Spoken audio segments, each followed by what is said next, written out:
How are you friends. कैसे हैं आप सब लोग। मी जाडेजा रामदेव मोटिवेशन एक्सपर्ट आप लोग यहाँ पे देख सकते हैं। तो आज का ये हमारा वीडियो है वो है कंसंट्रेशन को कैसे इम्प्रूव किया जाए और स्टडी को अपना स्टडी का जो ड्यूरेशन है उसे कैसे लंबा किया जाए, आप ज़्यादा से ज़्यादा पढ़ाई कर सके इस जो कि आपकी एग्ज़ाम में हेल्प कर सके। इसके लिए मैं 6 यूनिक और इम्पोर्टेंट टिप्स लेके आया हूँ जिसे फॉलो करके आप अपनी पर्सनालिटी डेवलप कर सकते हैं, आप अपने आप में ऐसा बदलाव ला सकते हैं और जो दैनिक जीवन है हमारा उसमें भी ये चीज़ें काफ़ी सारी इम्पोर्टेंट है। कोई भी वर्क कर रहे हो आप उसमें ये काम कर सकता है, लेकिन हमारा लेक्चर पर्टिकुलरली डेडिकेटेड है स्टडी के लिए, राइट। तो हम स्टार्ट करते हैं अपना लेक्चर और हमारा वीडियो। तो फर्स्ट ऑफ ऑल पहली चीज़ है जो हर लेक्चर में आपने पढ़ा होगा, लेकिन हम थोड़े अलग तरीके से या फिर कहे कि सच्चे तरीके से हम उसको समझाने की कोशिश कर रहे हैं कि टाइम मैनेजमेंट कैसे किया जाए। तो टाइम मैनेजमेंट वो कुछ भी नहीं है हमारी परिभाषा में। जब हम स्टडी की बात कर रहे हैं तो फर्स्ट ऑफ ऑल आपको चूज करना है राइट टाइम फॉर स्टडी। तो क्या टाइम है सच्चा जो कि आप स्टडी के लिए एलोकेट कर सकते हैं उस टाइम स्लॉट को। तो फर्स्ट ऑफ ऑल पहले तो हमें ज़्यादा से ज़्यादा घंटे पढ़ना है। तो उसमें से एक टाइम पोर्शन ऐसा होता है जहाँ पे दिन में हमारी एनर्जी पिक पे होती है, हमारी ऊर्जा पिक पे होती है और हम उसमें काफ़ी सारा अच्छा काम कर सकते हैं। तो उस टाइम को पहले पहचानें। मेरे लिए अगर बात करें तो मैं रात को अच्छा काम कर सकता हूँ। वैसे ही कई लोग ऐसे होते हैं जो अर्ली मॉर्निंग में उठ के पढ़ाई करते हैं, तो तब पढ़ा हो उसे पढ़ा हुआ बहुत काम आता है, उसे बहुत याद रहता है। और सभी के लिए ये टाइम, किसी के लिए नाइट होता है, किसी के लिए आफ्टरनून होती है और किसी के लिए इवनिंग होता है। तो कौन सा टाइम आपके लिए सही है वो आपको ढूंढना है, जहाँ पे आपकी अंडरस्टैंडिंग अच्छी बनी रहे, आपका मूड फ्रेश रहता हो, आपकी पढ़ाई की इच्छा अच्छी रहती हो और आपको याददाश्त उससे आपकी याददाश्त तब पिक पे होती है, आपकी एनर्जी भी पिक पे होती हो, तो आपका स्टडी टाइम और जो सेशन होता है वो अच्छा रहे। तो ये चूज करने से क्या होगा कि उस टाइम में वैसे तो आपको पूरे दिन की ही पढ़ाई करनी है, लाइक ये लेक्चर ही उसके लिए है जो यूपीएससी या फिर दूसरी सिविल सर्विसेज के प्रिपरेशन कर रहे हैं या फिर मेडिकल या 11th 12th साइंस के स्टूडेंट जिसकी पढ़ाई में वर्किंग स्टडी टाइम है वो ज़्यादा होना चाहिए, उसके लिए ही ये हमारा लेक्चर है। तो ये टाइम में उसको इम्पोर्टेंट जो पढ़ाई होती है, इम्पोर्टेंट टॉपिक जिसे आप हार्ड टॉपिक कह सकते हैं, ऐसे टॉपिक को उस टाइम स्लॉट में लगाना है, राइट। और जो आपका लिथार्जी का टाइम है, जो थक जाते हैं और ऐसा करते हैं, आप ऐसा होता है कि पढ़ाई का मन नहीं है या फिर ऐसा शेड्यूल हो गया कि 3 टॉपिक कवर किया आपने 2-2 घंटे जो हमारे अगले सेशन में आएंगे, तो उसके ऐसे सेशन में आपको जो इजी सब्जेक्ट्स है उसको रखना है। ऐसे आपको अपना टाइम मैनेजमेंट करना है। तो दूसरी है हमारी इम्पोर्टेंट, यहाँ से ही शायद आप समझ सकते हैं कि लेक्चर को स्टार्ट करना है। टाइम मैनेजमेंट इसीलिए आगे लिया था कि आप इसको समझ सकें। तो पहली चीज साइंटिफिकली प्रूवन है कि 10 घंटे से ज्यादा पढ़ाई करना मतलब उसके बाद की पढ़ाई है वो आपको याद नहीं रहेगी और पूरा का पूरा दिन आपका बिगड़ जाएगा। तो पहले आप अगर 6 घंटे पढ़ते हो, 8 घंटे पढ़ते हो या फिर 10 घंटे पढ़ते हो, 10 घंटे अच्छी क्वालिटी स्टडी, अच्छी पढ़ाई कर सके उसकी तरफ हमने प्रयत्न करना है इस लेक्चर के द्वारा आपको फॉलो करके। और यह लेक्चर में यही बताया गया है कि क्वालिटी स्टडी आप 10 घंटे के लिए कैसे कर सकते हैं। कोई अगर 8 घंटे करता है तो भी चिंता की बात नहीं है, और कोई 10 से एनर्जी उसकी अच्छी है और बनी रहती है कंसंट्रेशन, तो 11 घंटे भी कर सकता है। लेकिन उसके लिए एसेंशियल चीज है, तो पहला ये है कि टॉपिक को आप डिवाइड कर दीजिए अपने 2 घंटे के सेशन में। आपको सेशन बाय सेशन काम करना है, राइट। और हर एक सेशन के बाद ब्रेक लेना है। तो सेशन में टॉपिक कैसे चूज करेंगे कि कोई भी आपने हिस्ट्री का टॉपिक ले लिया, राइट। ये इजी टू हार्ड आपकी अंडरस्टैंडिंग के लिए है, क्योंकि कोई भी टॉपिक आप चूज करेंगे तो सर उसकी शुरुआत टॉपिक के इंट्रोडक्शन से होगी और उसके बाद वो टॉपिक डीप में चला जाएगा। तो पहले इजी आता है फिर हार्ड आता है, तो जब इजी पोर्शन चल रहा हो तब आपकी कंसंट्रेशन इंप्रूव होना चालू होगी और जब हार्ड की तरफ बढ़ते हैं तब आप उस टॉपिक में घुस गए होंगे, राइट। तो आप अच्छे से कंसंट्रेट कर सकते हैं और वो 2 घंटे आपको उसी टॉपिक को कवर करना या पूरा करने की कोशिश करनी है, या जहां तक हो सके तब तक उसको 2 घंटे कॉन्सेंट्रेटिव पढ़ाई करनी है। 2 या ढाई घंटे में या फिर 1.5 घंटे में आपका एक टॉपिक पूरा हो गया, तो वो सेशन आपका हो जाता है कंप्लीट। अब आपको क्या करना है, राइट? अभी हो गया, एक ब्रेक हो गया आपका 2 घंटे की, कोई भी सेशन है, आपने मॉर्निंग में ही शुरुआत की है या फिर आपका कोई भी सेशन होगा, वो दूसरा सेशन हो 2 घंटे का, तीसरा सेशन हो, सब भी सेशन के 2 घंटे के बाद आपको सेशन के हिसाब से ब्रेक लेना है। या कुछ खा सकते हैं आप, या कोई कॉमेडी एपिसोड्स दे सकते हैं, जो यूट्यूब में 2 या 3 मिनट के कॉमेडी गेग हो सकते हैं, वो देख सकते हैं, या फिर आप कुछ म्यूजिक सुन लीजिए। लेकिन एक बात याद रखें, 10 मिनट की नैप लेना ना भूलें।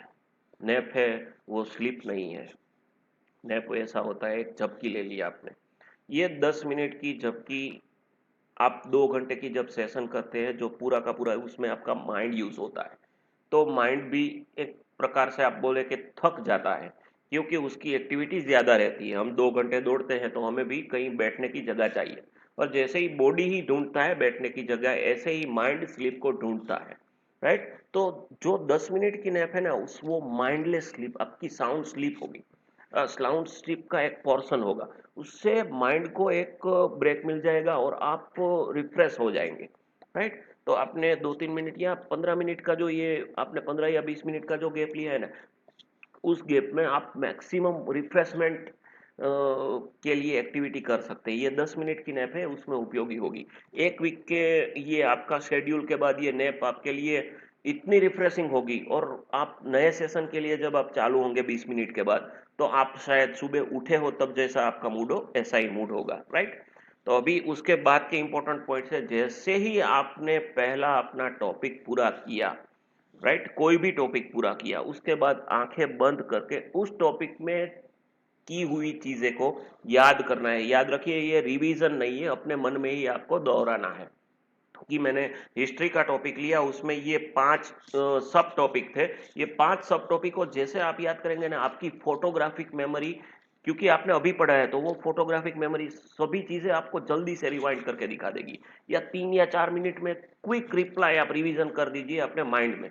तो इससे क्या होगा, ये इसके बाद टर्म आती है फॉरगेटिंग कर्व। मैं समराइज के सापेक्ष में ये आपको समझाने की कोशिश करता हूँ कि जैसे ही फॉरगेटिंग कर्व के हिसाब से एक वैज्ञानिक ने ऐसा किया, कहा है कि जब आप पढ़ते हो तो उस सेशन के पढ़ाई के बाद एक दिन के बाद आपको 58% याद रहता है, 15 दिन के बाद आपको 35 to 38% याद रहता है, और एक के महीने के बाद और ज्यादा टाइम के बाद आपको 21% याद रहता है। लेकिन ये समराइज यानी रिवीजन, माइंड में सिर्फ 2 या 5 मिनट का रिवीजन का जो टॉपिक लेते हैं ना आप, जो ये हमारा टॉपिक है ना, उसके बाद आपको चमत्कारिक रिजल्ट मिलना चालू हो जाएंगे। ये फॉरगेटिंग कर्व की समरी है, वो आपको जो 58% एक दिन के बाद याद में रहता है, वो अप टू 70 to 80% तक चला जाएगा, और एक महीने में 21% है, वो आप 50% तक याद रख सकते हैं सर, ये समराइज के थ्रू। सर एंड मैडम, ये बात को याद रखना है, समराइज करना नहीं भूलना है, राइट? और ये आखिरी टॉपिक इसलिए लिखा है कि इतना इंपॉर्टेंट है, लेकिन इसके डीप में नहीं जाएंगे। एटलीस्ट 6 घंटे सोना ही सोना है, नैप को कंसीडर मत कीजिए इसके बीच में, राइट? तो जैसे ही आपके 5 सेशन कंप्लीट होते हैं, आपकी 10 घंटे की क्वालिटी पढ़ाई खत्म होगी सर जी। क्वालिटी क्वालिटी पढ़ाई मतलब सर एंड मैम कि वो 10 घंटे ऐसे होते हैं कि जहाँ पे आपने रिफ्रेशमेंट के साथ हर एक टॉपिक को कवर किया है, और पूरे दिन की पढ़ाई आपको याद रही है, राइट? तो उसमें कुछ हेल्पफुल पॉइंट्स है, वो हम आगे लेते हैं, राइट? तो ये इंपॉर्टेंट है, पास टाइम स्ट्रेटेजी। बीच में जब आपने ब्रेक ले लिया, पहले तो 2 घंटे की पढ़ाई में आपको मोबाइल, व्हाट्सएप और फेसबुक को अवॉइड करना है, और कोई भी चीजें या 5-5 मिनट पे नोटिफिकेशन देख लिया, कोई चैट चालू कर दिया, ऐसा कुछ भी नहीं करना है। लेकिन बाकी के 15 मिनट के अंदर भी अगर आप फेसबुक पे जाते हैं, तो आपको फेसबुक की स्ट्रेटेजी बता दूं कि टू मेनी फ्रेंड्स को ऐड करने से बचें, और वही फ्रेंड्स को ऐड करें कि जो आपकी पढ़ाई के लिए उपयोगी हो। यानी कि आप अगर बारह साइंस की तैयारी कर रहे हैं, तो उसकी जो सीरियस तैयारी कर रहा है उसी स्टूडेंट को ऐड कीजिए उसमें। आपके वॉलपेपर है, मोबाइल के वॉलपेपर, डेस्कटॉप के वॉलपेपर, व्हाट्सएप के, फेसबुक के वॉलपेपर पॉजिटिव और मोटिवेशनल रखें और नेगेटिव चीज़ों की बात करने वाले लोगों से बात करना या उनसे दोस्ती करने से बचें। नहीं तो ये नेगेटिविटी आपकी रिफ्रेशमेंट में खलेगी या कहेगी कि आपकी रिफ्रेशमेंट को कम करेगी।